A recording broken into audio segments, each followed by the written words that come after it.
Welcome to InSight. I'm Wendy Brokaw. The Awesome 3000 is back after a 3-year hiatus. It is coming back, this family favorite event returning Saturday, April 29th here in Salem. The Mid-Valley United Way revived the event with big plans to keep it going and raise money for local schools.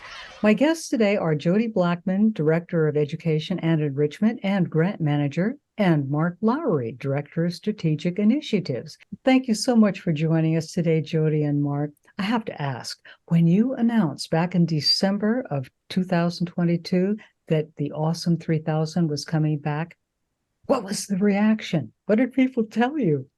Jody, Uh, tell us. yeah, you know what?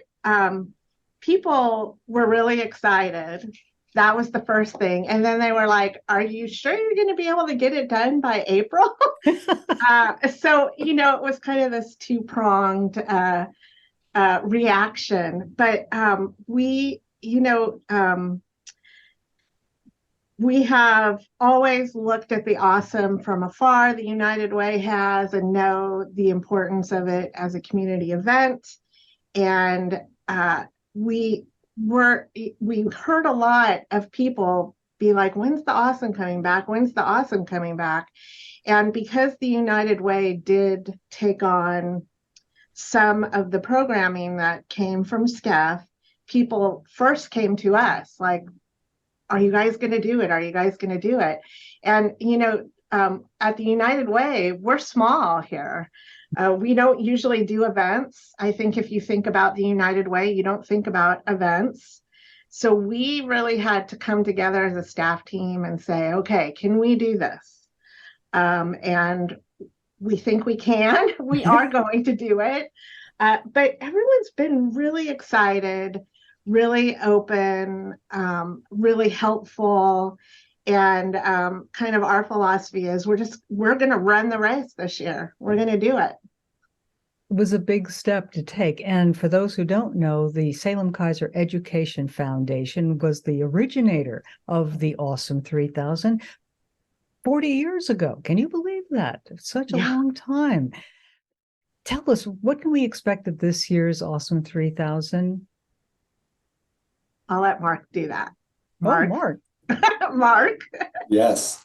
Well, there is a lot of excitement, and I believe the community, there was a need for the Awesome 3000 to return. And I think to point out one important thing that the United Way does is we fill gaps in the community. And being a newer employee here, people asked me initially, what are you going to be doing when you get there? And I said, the Awesome 3000. And the excitement, the questions, are you sure you can pull it off by April 29th? And if it wasn't for the returning committee members and the support that we have, the following that event has created, it would have been a lot more difficult. And so far, it's been to our surprise and liking that we're picking this up and running with it, hoping to duplicate what it's done in the past and run the race like Jody has explained. And I believe that it's even going to surprise us on how successful and how big and how it will return to its original size in the matter of a couple of years, with no doubt. I understand you have big plans for making that dream come true. Tell me, this event, where is it going to be taking place and what time? It's April 29th at McCullough Stadium, Willamette University. Races start at 7:45 is the first race, and the last race will be done by 1 p.m. So it's a nice morning of races. There's going to be lots of familiar things for people. It's in the same spot. You're going to see the same you're going to see Geo, who's the mascot. You're going to see Geo on the t-shirts, on the programs, on the medals. So that's familiar. We will have an activity village, which is the area before you come into the race, where if you're there early, you can go, and there's lots of sponsor booths and community booths and for families, and you can do a lot of fun activities and meet some more people in your community, and then you can come run your race, and then you can go back and do some more things at the activity village, but it's going to look very similar. There are some changes, and there are some things that we couldn't do this year because of time, but I think for the people who know the Awesome, they're going to recognize it. And do you still need volunteers to help? Yes. Oh. Yes, always. This is it's a true community event, really. And so when you think about it, and when you think about gathering up to 3,000 kids in one place, and all of their families and all of their supporters, and it does take a big group of people to pull that off. So it's about 500 volunteers, we say, that's our optimum. Whoa. And we're well on our way, but we always will take more volunteers. Well, how can they get in touch to volunteer? If you go to the United Way website, there's both a highlighted box that you can click to register for the event, as well as volunteer for the event. And the address is unitedwaymwv.org. That's our website. Thank you. Speaking of Geo, you've spruced Geo up. I wish we could see your t-shirt that you're wearing right now, but I'll show the logo full screen here. What have you done with Geo? Well, one of the traditional things of the Awesome 3000 is there is a art contest for the art for that year, and it's a student art contest. We knew we didn't have time to do that, so we were thinking, okay, what can we do? What can we do? And one of the things is we have I think there's just a couple of years we don't have, of all the t-shirts through the history of the Awesome. And so I was like, how about if we take the very first t-shirt and we recreate that design? So we lifted the design off the first t-shirt in 1983, and that's the basis for our design. And we kind of we called it Back to the Awesome, like in the Back to the Future vein. So that was we thought we were very clever with that, and we'll go back to the art contest next year. But this was like kind of our nod to we're getting started again. We're going to give a wink to the past, and here we go. Let's talk a little bit about the history of the Awesome 3000. It began in 1983, and organizers touted the Awesome as a one-of-a-kind event in Oregon. What did they mean by that? Well, I think it's it was one of the, I know it was billed as one of the largest youth fun runs this west of the Mississippi. That was one of the lines I would hear, but it really is a unique youth fun run where everyone can participate. It's a timed race, but there's really not winners. There's not, first place, last place. It's just run and have fun and be together as a community. And I think that's unique. I know the original reason was to raise money for schools. These were people who sat around their kitchen table and organized this event as a fundraiser. I think it was originally for Baker School in the Fairmount neighborhood. And then it just grew from there. And then the Education Foundation stepped up and took it to where it was in 2019, and kind of shepherded it through and grew it quite a bit. How did it grow, Mark? How did it develop from what to what? Well, what I wanted to add as well is it is an all-inclusive race, and I believe one of the founding principles behind it was to promote healthy activities and lifestyles for kids and their families to get out and be together in the community and meet other people. And there's no barriers for people to participate. They're able to get scholarships if it's needed, if they can't afford to participate. So we try to welcome everybody from our community to participate in that. And the growth of it, I believe, was just the positive feedback that the community receives from the idea behind it is two things. It's for kids to engage in an activity. And then the second part is for this event, the main goal behind it is to contribute to the Salem Keizer Schools funds to support our education system. So where did the money raised go? Mark and I both worked for the Education Foundation, but we did not work as a race organizer. I volunteered for many years, but never really worked on the back end of the things because I was in a different area. But the money went for innovation grants. So I know that there was an application process and teachers could apply, and then grants were awarded. A committee went over them and grants were awarded every year. And so that's where the money originally went.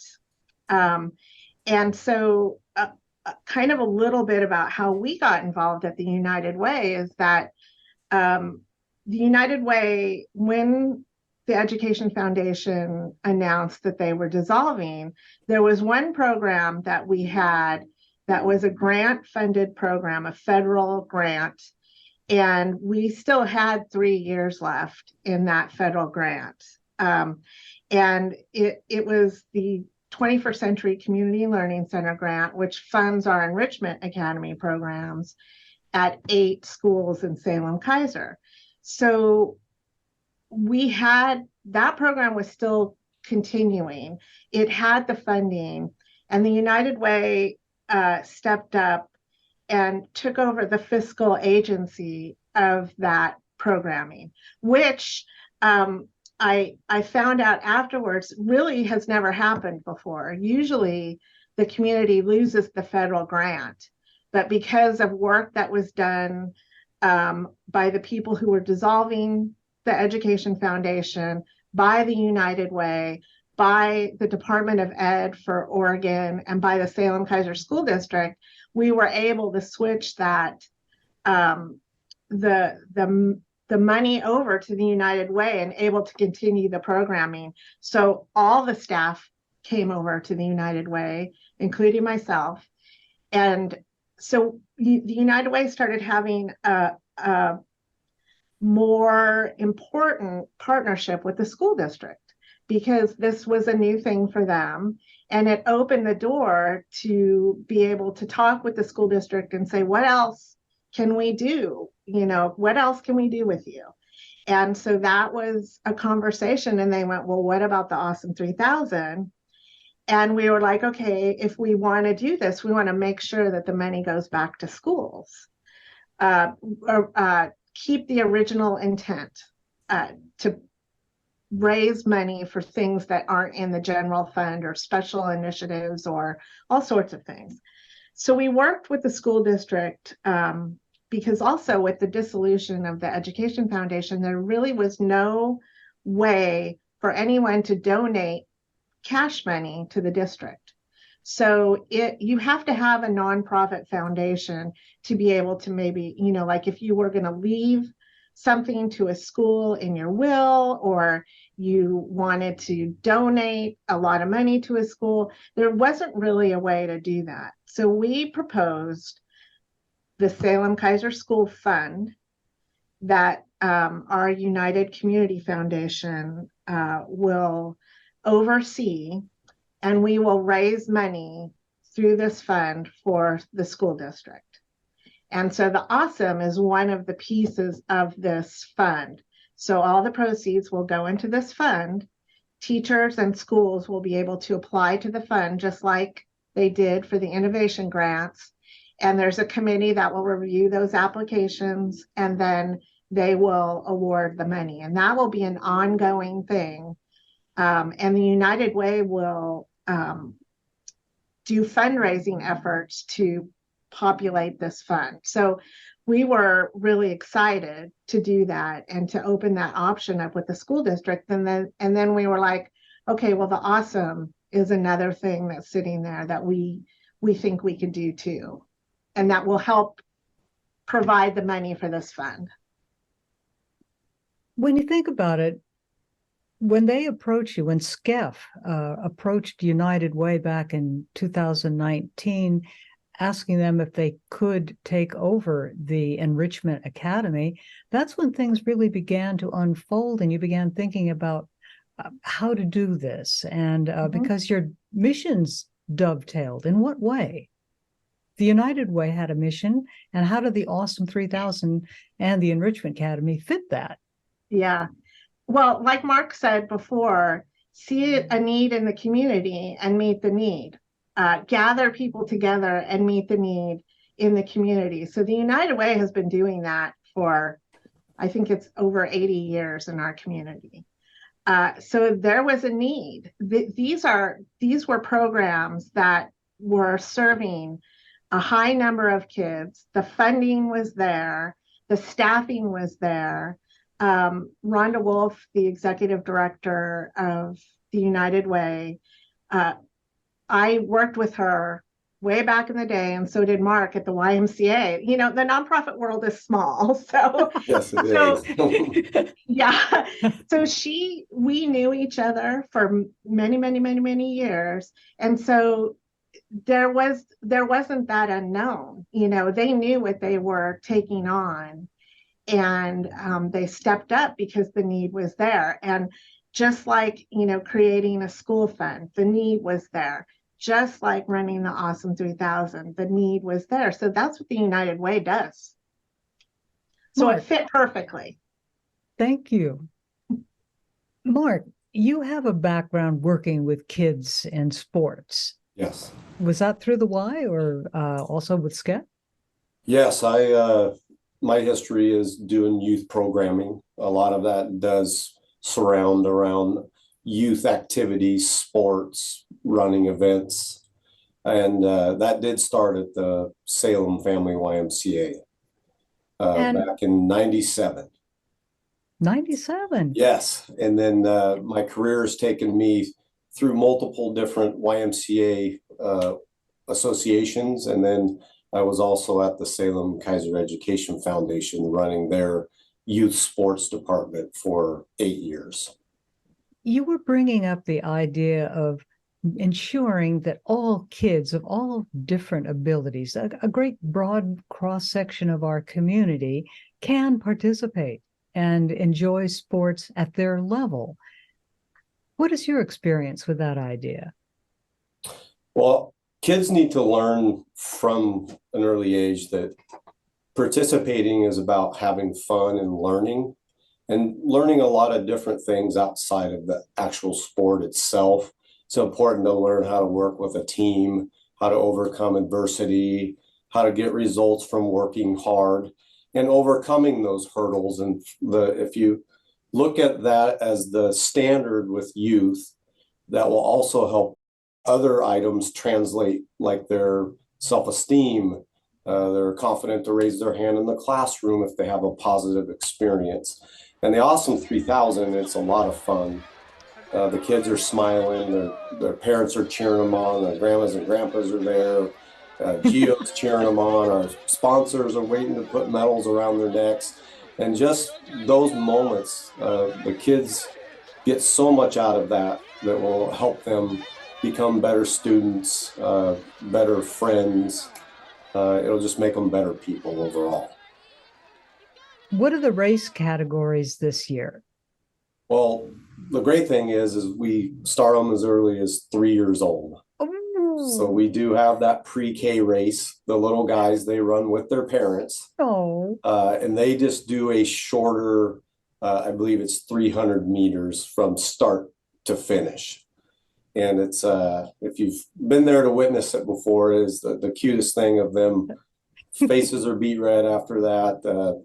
They run their hearts out and they have fun doing it. And then it goes from there all the way up to school age, kindergarten, and then first, second, third, fourth, and fifth grade are separate grade levels. So they run their own races, own heats, if you will.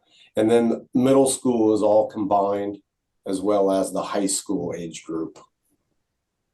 And what is we also have the Unified Run, Yes, which was formerly the Special Needs Run, but we've titled it the Unified Run to go along with how our school district is doing programming in elementary through high school. It's the Unified program. They have sports, they have arts, they have theater, music, and what that is having a partner work with the kids in that program to do whatever it is. And so we have the Unified Run, which will have our special needs kids running, and then they'll have partners from the Unified program to how be with will them.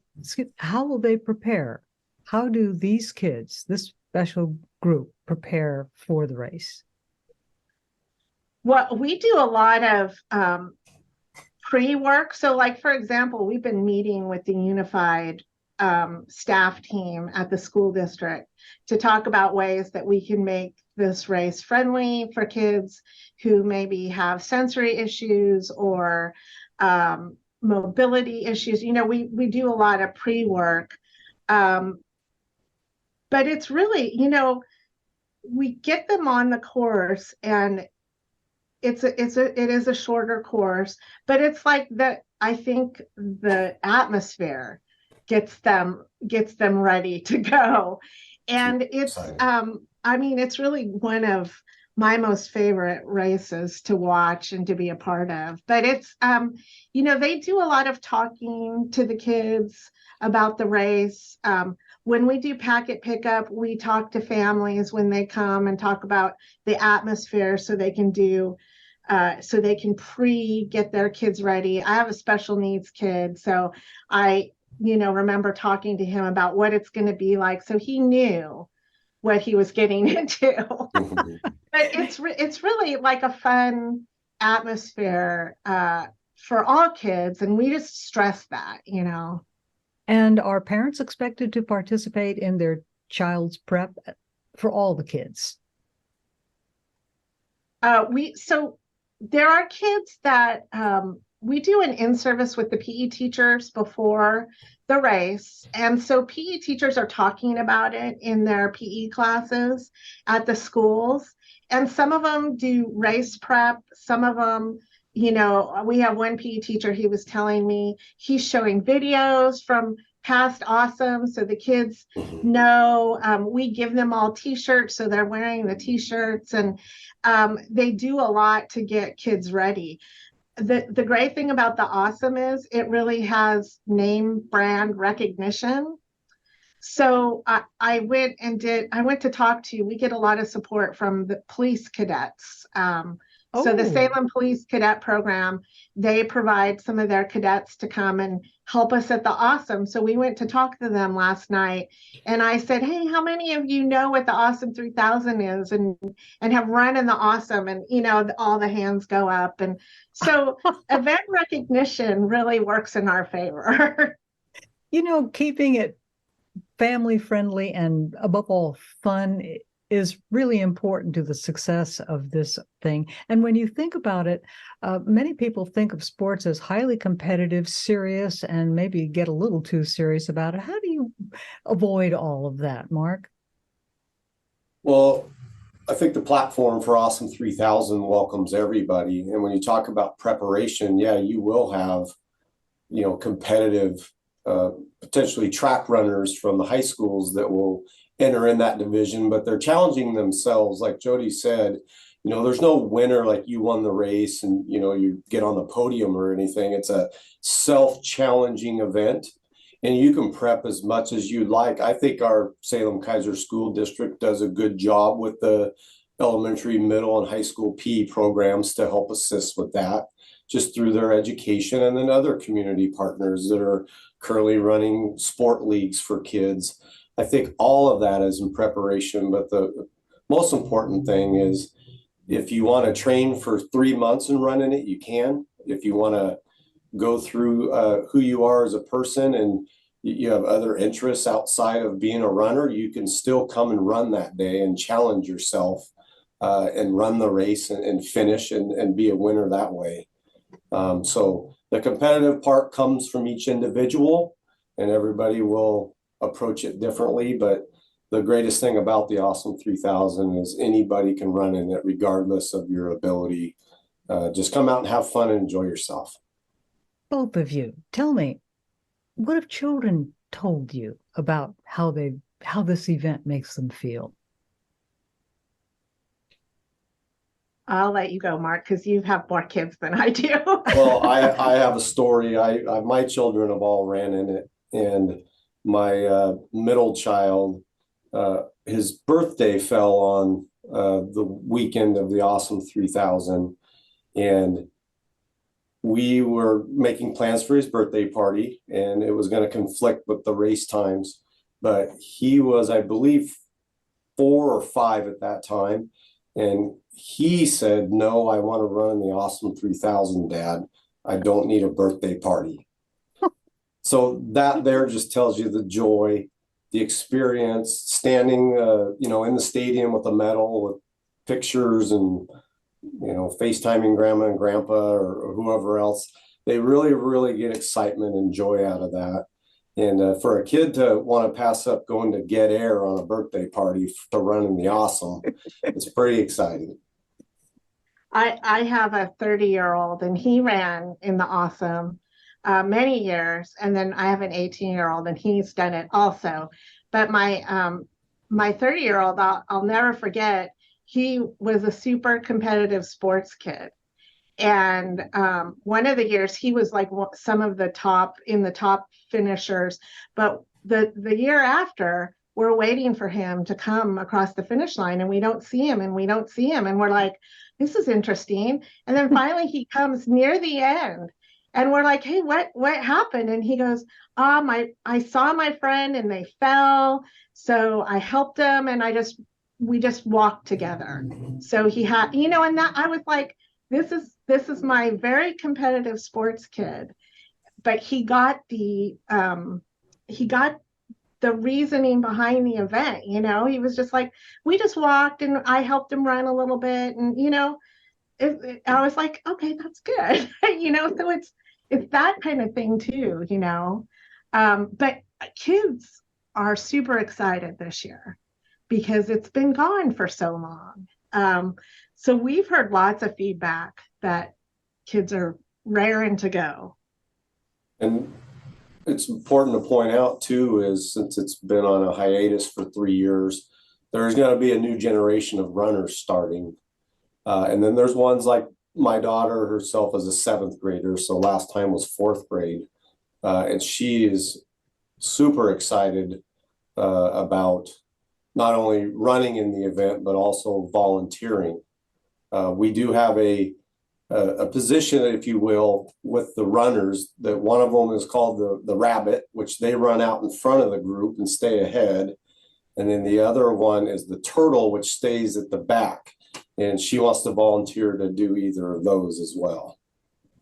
This all gets back to the original purpose of the Awesome 3000, which was something healthy, a healthy activity. And if you're competing, you're really competing not for prizes, but maybe against yourself, seeing how well you can do. Well, congratulations for getting the Awesome 3000 back up again and running so that we can all get out and cheer once again for our kids. Thank you for joining us today on InSight. It's a delight talking to you. We've been talking to Jody Blackman and Mark Lowry of United Way Mid-Willamette Valley, who are proud sponsors of the Awesome 3000. Ladies and gentlemen, it's back. Yeah. My favorite thing is the Awesome 3000 is that I get to run, and I also get to be my flexible self. It's really fun, and I like running and friends. And friends, probably friends. Friends, yeah. Definitely friends.